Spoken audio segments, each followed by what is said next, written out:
Congresswoman Nicole Malliotakis, a member of the House Transportation and Infrastructure Committee. Great to see you today. Congresswoman, first of all, we are hearing from those bodega owners and their representation that Alvin Bragg may, at least he's considering, he said absolutely he's looking at it, dropping the charges.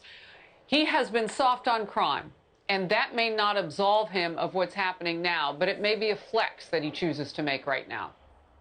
Well, sure. He's receiving a lot of pressure, and I'll say that everybody from the Democratic Mayor Adams to representatives like myself and organizations have been calling for him to drop these charges. But it's the reason why we've given him the name backwards Bragg, because he's decided to release career criminals back onto our streets, and yet an individual who is simply trying to protect himself is being now charged with murder. And what the Democrats need to understand here is that their policies have created a mess in New York City where people do not feel safe. And if you're going to have woke prosecutors and judges who refuse to actually prosecute people and instead putting them back on our streets, there are going to be more law-abiding New Yorkers who are going to feel the need to protect themselves because the city is not protecting them. You know, I want to visit, if we can, what happened a little bit to Jose Alba. Because in that melee in the store, he and this man are having a confrontation. There's been video that's come out that's shown that Alba was trying to de-escalate the situation with some of the language that he was using. He ends up charged with murder in Rikers Island, and from the stab wound from the deceased man's girlfriend, allegedly, that gets infected while he's at Rikers before they let him go and he posts bail, so on and so forth.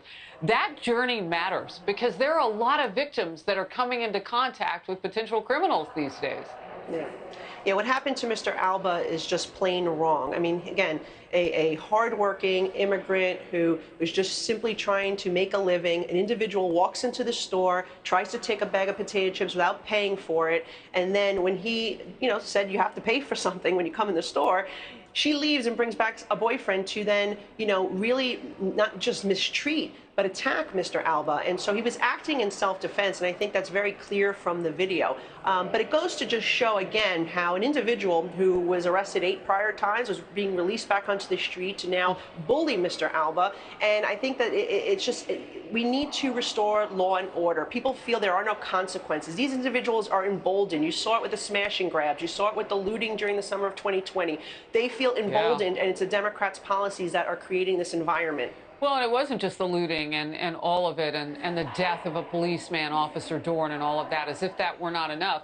But you didn't see the thirst for justice against those people who were doing such harm to small businesses in those large cities in America as that rioting. It wasn't peaceful protesting at that point. There were insurgents who were rioting and setting things on fire. Alvin Bragg, one of many of these liberal DAs across the country. What is happening to put them in place? And New York doesn't have a recall situation, so what do you do about somebody like this district attorney if you want to?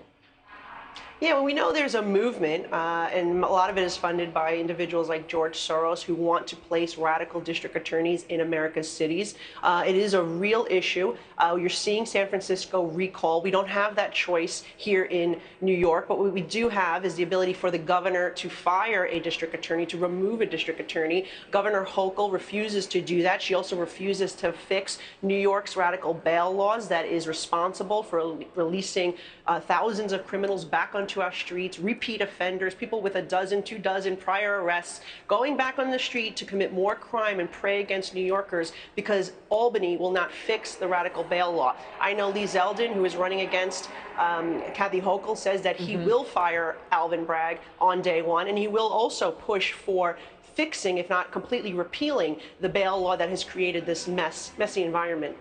Well, if the kind of pressure that you and others have put on this liberal DA means that people like Jose Alba can say self-defense and those charges are dropped, that worked in this case. But you've got a journey ahead of you, and as Lee Zeldin, as you've just said, it's part of the nomenclature now in upcoming political races. Real quick, your last thought.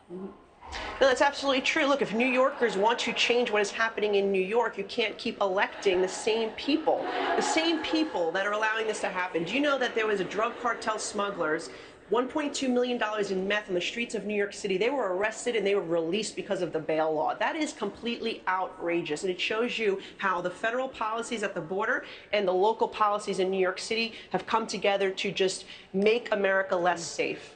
Yeah, no doubt. Congresswoman Malliotakis, thank you for being in focus today. Thank you. A war of words at yesterday's Senate Judiciary Committee hearing on